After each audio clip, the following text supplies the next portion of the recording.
Do you speak any English?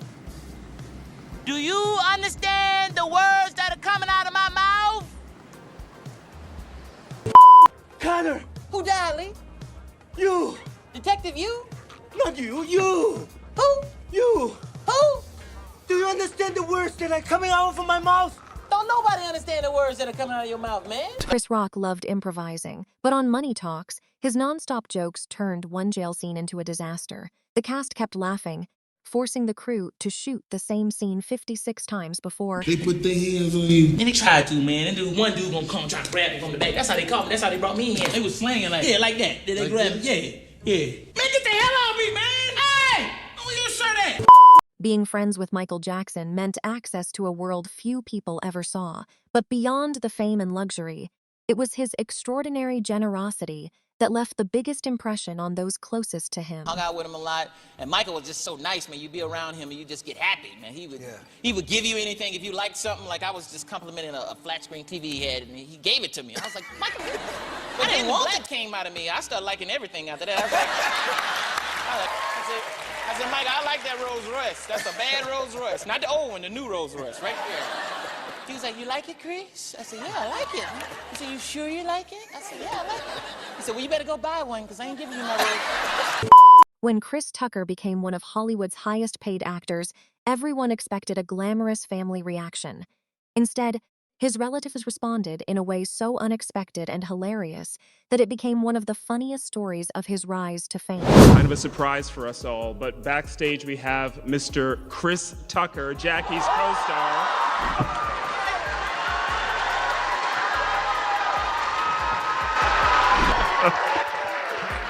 All right, you must have some stories about Jackie. Anything you want to tell us about working together? Oh, man. I didn't know if Jackie spoke English or not. And because he didn't say nothing to me the whole time, and we was meeting, and the whole meeting, Jackie didn't say nothing. He was just shaking his head and like this. And I was like, yeah, and I'm going to do this. And I was talking, I'm going to do this. And I think we should do this, and this. And Jackie was like, okay.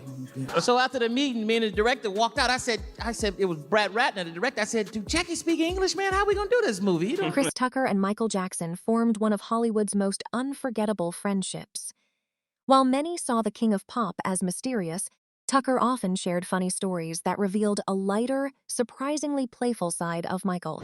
So Michael come in there like with a ninja suit on, he's hiding and all black. All of a sudden, I'm sitting there, where's Michael? And then I turn around, he's like, hey, Chris. I'm like, oh, man.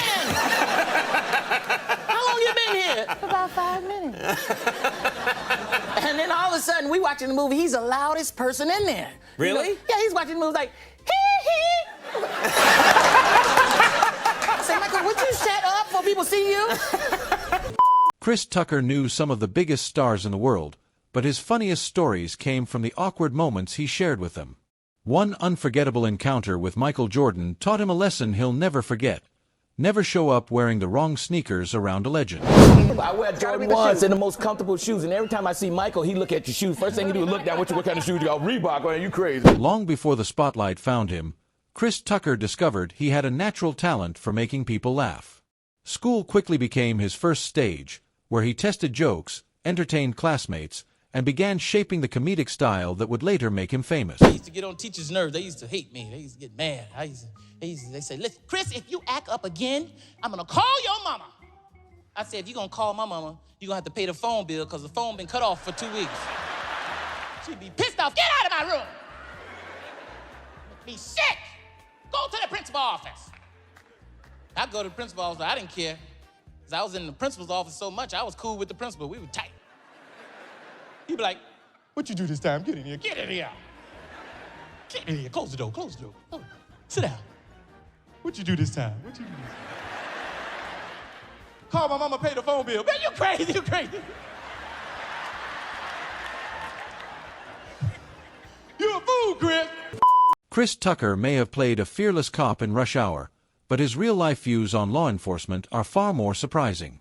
What he once revealed left fans seeing the comedy star in a completely different way. They childish, hiding in the woods waiting for somebody to speed. That's childish. You know what I mean? They ask stupid questions when they pull you over. Because I was driving one time. The cop said, didn't you see me back there? Why you start speeding up? I said, because you was catching up. That's why I thought, why you ain't got your seatbelt on? Because I want to. Oh, you think I ain't got it on? I forgot it. If you care about me, don't give me a ticket. Let me go. Just tell me to put it on. They don't care about you. Like they love you. Put it on because we want you to be safe. So you can go to court. Yeah, I'm gonna myself because of this ticket because I can't pay it. Jackie Chan went out of his way to support Chris Tucker, but there was one funny problem. At the time, Chris was virtually unknown in China, creating a surprising situation that neither of them expected. I was the only black person in Hong Kong. I was looking for black people. I said, where are the black people at? No black people, no. They thought I was Kobe Bryant, man. They didn't know who I was. Like Kobe Bryant. Like, Kobe, sign my autograph, Kobe. We love you. Where's Shaq? Before Kevin Hart became comedy's biggest name, Chris Tucker was already making Hollywood's elite laugh uncontrollably.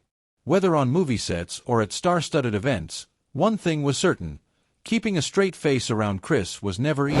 We went to a mall. We was out. Michael wanted to go to the record store or something. And let's go. And it was only thing was in the car was a Spider-Man mask. So Michael said, I'll put this on. We'll go in and we get. I said, Michael, you can't do that. Oh, everybody.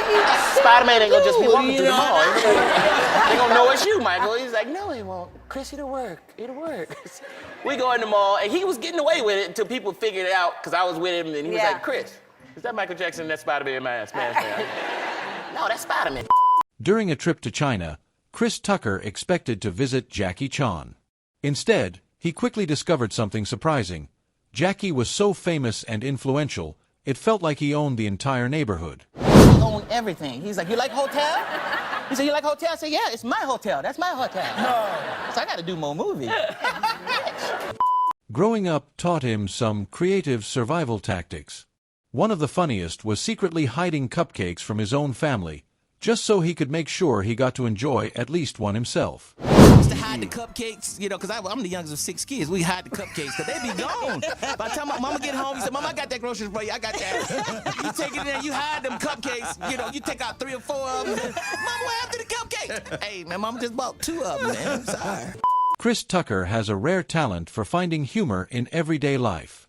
Even something as ordinary as having a neighbor can become a hilarious story when he's the one telling it. You ever had a neighbor that borrow your shit and keep it so long you have to borrow it back? Long before becoming a Hollywood star, Chris Tucker faced difficult challenges and uncertain days. Behind the laughter was a struggle that few people knew about, making his rise to success even more remarkable. Your mama calling me for Christmas, wanting a Christmas gift and shit. I always want something. So, man, why the fuck every time you call, you always want something? Why the fuck we just can't talk? You know I ain't got no money. I told her, I said, I'm broke. Broke as a mother. I'm so broke, if a nigga rob me, he'll just be practicing. Chris Tucker doesn't just tell jokes. He leaves people in tears from laughter. From movie sets to red carpets, even Hollywood's biggest celebrities have struggled to keep a straight face when he's around.